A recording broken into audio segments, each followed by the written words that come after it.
I'm Carlton Sharp, pastor of Faith Christian Center Church right here in Beaumont, Texas. And we're here on what's happening in our neighborhood. And today my special guest is Mr. Mitch Templeton. Welcome, Mitch.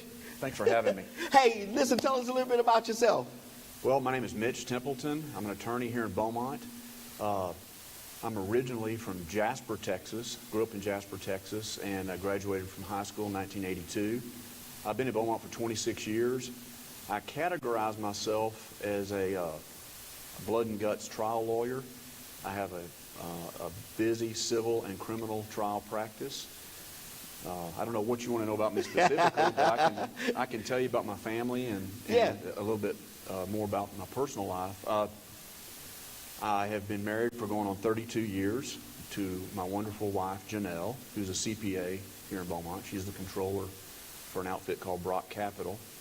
And have two sons who grew up here, Caleb and Joshua. They graduated from Westbrook High School. And my daughter-in-laws are women that they met here in Beaumont. And so we have a strong Beaumont connection now. And I've been here for, well, I guess most of my adult life. Wow. Now, Mitch, we were talking right before we started that you were a Jasper Bulldog. Right. And every year, y'all had to play one of these Beaumont teams. Oh, yeah. Yeah, that would be the Hebert Panthers. And back in the day, like we were talking about, you know, only one team advanced. And me and my guys at Jasper, we lose one game every year, and it was to Beaumont Hebert. And I understand you were a student there and then also went to Westbrook. So right. Congratulations. Congratulations to all the Hebert Panthers out there. But no, those are great days. I loved growing up in the country. My father worked offshore. He was an electrician, and we raised horses. As I was explaining to you before we went on, he was a cattleman, and he had a real scientific approach to managing his herd, and we had a real nice. We weren't a big outfit, but we were real. He was high tech. Wow. And he took care of his animals. He knew Angus genetics, and my mother was a CRNA. Actually, my family moved to East Texas in 1968 when I was about 3 years old, going on 4 years old, to open the hospital in Jasper. Wow. Right. My mother is from Amarillo, Texas, and my father was from Austin, Texas, which I have a strong connection to Austin. Yeah, I was just going to talk about that. Right. Because after you left Jasper, you went to the University of Texas, so you're a Longhorn. Exactly. Hook 'em horns. Hook 'em horns. Hook 'em horns, absolutely. Yeah, my crib was orange and white, and literally. And Dad, of course, grew up in Austin, went to McCallum High School, but graduated from Jasper in 1982, went straight out to the University of Texas. Eventually, my wife transferred out from Stephen F. Austin to UT. She was studying accounting. We both graduated from the business school, the McCombs School of Business there at the University of Texas. And she's a CPA, like I said. She made CPA. And I eventually went to work for a big computer company in Houston, and after about 2 years of that, they were going to transfer me for management training up in Dayton, Ohio, and I made the decision to go to law school, and went to law school at the University of Houston Law Center in Houston. And after graduating there, or while I was in school there, clerked for Beaumont law firms, and then came back to East Texas to be near our family. Yeah. And built my practice here. Now, Mitch, you're also involved in the community, even in your church. At one point, tell us what church you belong to, but at one point you were also teaching the marriage ministry, you and your wife. Right. My wife and I are longtime members of Westgate Memorial Baptist Church. May I tell you a little bit about my salvation and how I became a Christian? In 1973, the summer between 1973 and 1974, I was at Vacation Bible School at First Baptist Church in good old Jasper, Texas. And for some reason that year, Pastor, and this is a lesson that young people, I hope, will pay attention to, for some reason, my little age group didn't have adults to teach our class. And so they had high school kids, mature, good high school kids, step up and teach our class. And I will never forget it. A guy named Ty Quick, who was a big football star at Jasper, and naturally I looked up to him. Yeah. He played college ball later, but he was a big kid, a big man. And lesson number one for young people, you never know who's watching you. You never know who's watching you, and you never know what actions you take, how it might affect a young person. Well, Ty read my favorite verse from Matthew, and it's kind of a different verse, but at about the 9th hour, Jesus cried out in a loud voice, saying, Eli, Eli, sabachthani. That is to say, my God, why have you forsaken me? Right. And my little 3rd grade heart was broken. And I was convicted by the Holy Spirit. I know that. I didn't know what was happening then, but I know that now. And I was what we call saved. I understand y'all use that term also, but that's the term that we, Southern Baptists have used for years. And so lesson number 2, that's a pretty sophisticated concept of Christ's sacrificial death. But don't ever underestimate what a young person can understand. Right. A very young person. And I will also say that, I had a good home life. I really did. I had great parents. I lived in a neighborhood full of boys, and we fought every day. I mean, I'm talking like fist fight, right? We didn't go any violence past that. But my point is, even as a young child, there was something missing in my life, and I was angry, and I had no reason to be. But I'm convinced we all have a hole in our heart, and we're going to fill it with something. Right. And it just changed me. It transformed me even from that young age. And of course, I was discipled after that, which we kind of discussed before we went on the record, so to speak. But it just changed me. I stopped fighting. The anger that was inexplicable kind of just melted away, and over the years went even further away. I didn't resort to fisticuffs so quickly. Right. There were times, of course, I had to defend myself. It was a necessity. Well, growing up, that's right. Yeah, I mean, growing up in the country, and it's just the way it was. But I was never the aggressor after that. Now, your wife and yourself taught the marriage ministry, and that was very interesting to me. Right. One of the things that even though we were well grounded, my wife is a Christian and her father was a pastor.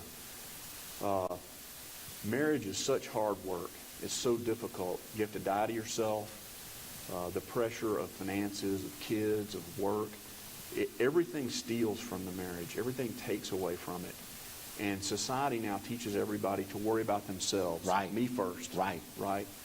And that is not good for marriage. That is not good for marriage. And as good and as well-meaning as pastors are in a unique and difficult situation. It's difficult for them to counsel people and to disciple everyone. They need help. But we came across some materials. There's a book, I think you're familiar with it, His Needs, Her Needs. Yes, by great book. A man named Willard Harley, which we were introduced to locally by some people, and got certified to teach and got real active in marriage ministry. And that probably saved our marriage. It certainly enhanced our marriage. And at the same time, we were able to help other people.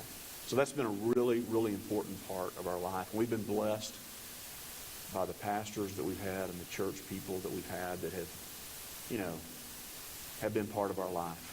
Now, other community activities that you do, currently you're on the BISD Board of Managers. Yes, so sir. tell us a little bit about that. Well, that's kind of how I got involved. Actually, let me step back just a little bit from that. I as I shared with you, at what point are you not an outsider in a community anymore? I think after 26 years in Beaumont, I feel like, well, maybe I am. Yeah, you're home. That's it. And I'm going to be here. My wife and I talk about this. But for years, things like the school board or other civic activities, I would say, well, I'm not from Beaumont, so I'm going to let Beaumont people handle that. Yeah. Well, that's not the right attitude to have. Mm-mm. And that was not good for me to think that way. I had a real important case I got involved in, was appointed in, actually, involving a couple of sheriff deputies that had been fired and were accused of using excessive force. And I won't get into all the details of that. But it that was years ago. And it gave me insight into the county and how there are good people, okay, there are good people at all levels of our governance, but they're not perfect, and they make mistakes, and some people make big mistakes. And that case kind of opened my eyes. And then the issues started arising with BISD. And by the way, I don't speak for the board here today. I'm Mitch Templeton here. I am a Board of Managers member, and I'm a candidate for judge, but I don't speak for the board.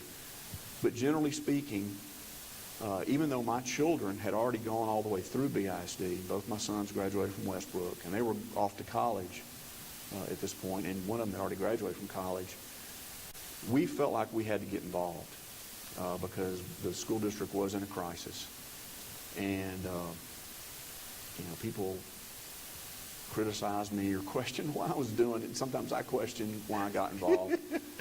But that just got me more civic-minded. And when a board of managers was appointed, this happened a long time before I made the decision to run. I turned in my paperwork. Yeah, because I was going to ask you, well, how did you become a part? I mean, what was the process in being chosen to be a part of the board of managers? It's a great question. And I want people to understand, I didn't take a political route to be on the board of managers.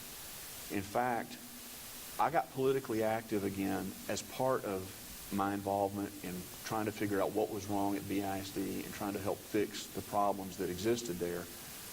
But my decision to apply for the board of managers, I didn't really discuss it with anybody. I shared it with one other person and did not, just didn't take, I turned in my paperwork, okay? I turned in my paperwork because I knew what my credentials were. I had a business degree, I had a law degree. I had been practicing law at that time for probably 24 years, and I felt like I would be considered because of the work that I had done. And sure enough, I got a call from Austin, and they interviewed me several times. I was not, of course, chosen on the first board of managers, and they served for almost 3 years before there was a change. I kind of figured, well, that's it. They considered me. They interviewed me a couple of times, but they don't need me. And that's fine because the initial board did a great job, did a bunch of heavy lifting. But I got a call from Austin, and this was, really not too much before I decided to run for judge, but they really weren't related. And I got a call and said, hey, we can see that we've interviewed you, but did you turn in your paperwork? I was like, state bureaucracy. Anyway, I resubmitted my paperwork. Luckily, everything's electronic now, so I had that handy. And I said, y'all have interviewed me more than once. You got to have my paperwork. But I resubmitted it, went through another interview, and was selected for the board of managers with Ms. Bransford. She and I were appointed. The commissioner decided to have a 5-member board as opposed to a 7-member board. I don't know why, but that's up to him. I serve at his discretion, and we're under his control. Wow. And so we being the school district, not the board, we act. They don't tell us what to do in Austin, but they control whether we serve or not. Right. And so Ms. Bransford and I were appointed and have been serving ever since. So without going into great detail, what is it like to serve on the board with all of the issues? And if you can, just list some of the issues that you guys are facing without going into detail. Yes, sir. Well, the first thing, having a business degree and understanding the dire straits financially that the district was in, that was my number one concern going in. But I have quickly learned, and it's helpful to be married to a CPA who has a strong background in audit and financial reporting. But we have a strong internal audit process now in BISD. Good. And that has been very interesting. You asked me what it's like. It's super interesting to see professional educators working with professional managers, administrators, like our internal audit team. And then with regard to the board itself, people say, well, isn't it difficult? Isn't it a strain? Well, physically, because it is time consuming, It's not easy, but when everybody is handpicked, everybody's selected, and everybody wants to do it, they want to be there, their motivations are correct, they're not pulled politically, or they don't have a constituency that they feel like they have to serve, except for the whole community. It's wonderful. And it's just outstanding. It's humbling. I mean, probably the person I knew the best, well, I knew Jack Carroll very well, Jimmy Simmons. I mean, just to follow, just to be, it's just humbling. That first board, you're talking about a rock star, superstar board of people, but you know what, Pastor? That's the kind of board we should always have in this community. Right. And that's one thing I want to convey today, and I try to tell people, I want people to run for this board. I want people to step up. We have talented people in this community.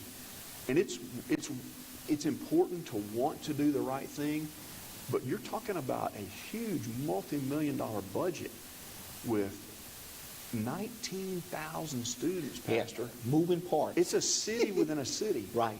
We need people. We need professional people. We need professional educators, maybe retired educators. We need people that not only want to do the right thing, but to have the background and can serve. Okay? And I just encourage people to please get involved. Because, you know, at some point in time, we want to go back to our autonomous elected board. I want that. Any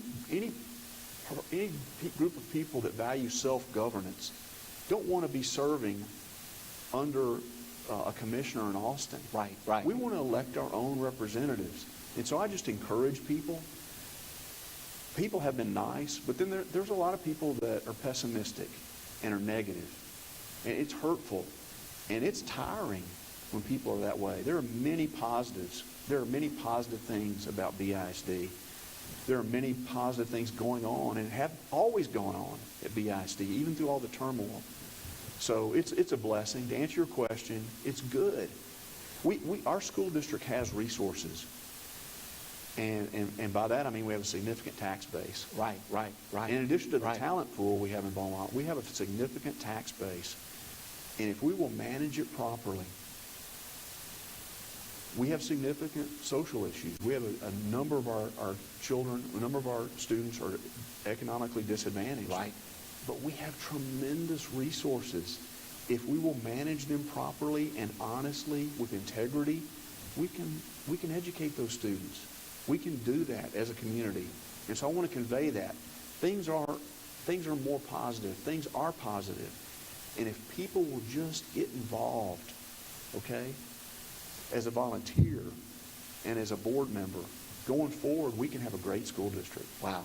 So Mitch, you got to the point to where you decided, you know, that you were going to run for judge. Yes, sir.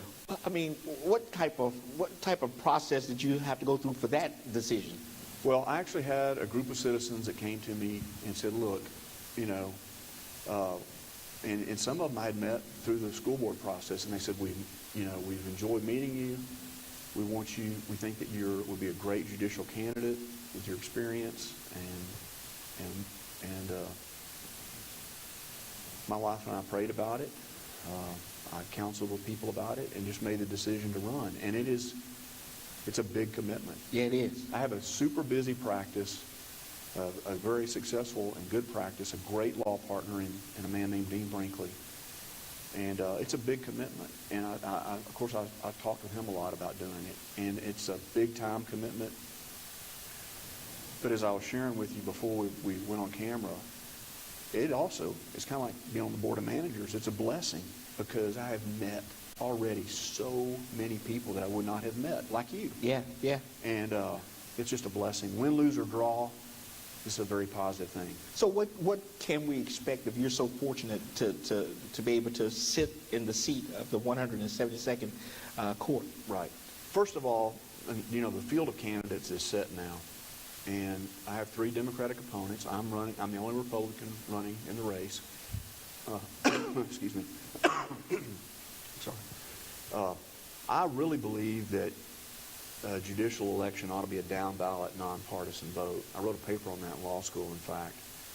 But we do have partisan elections. I'm the only Republican running.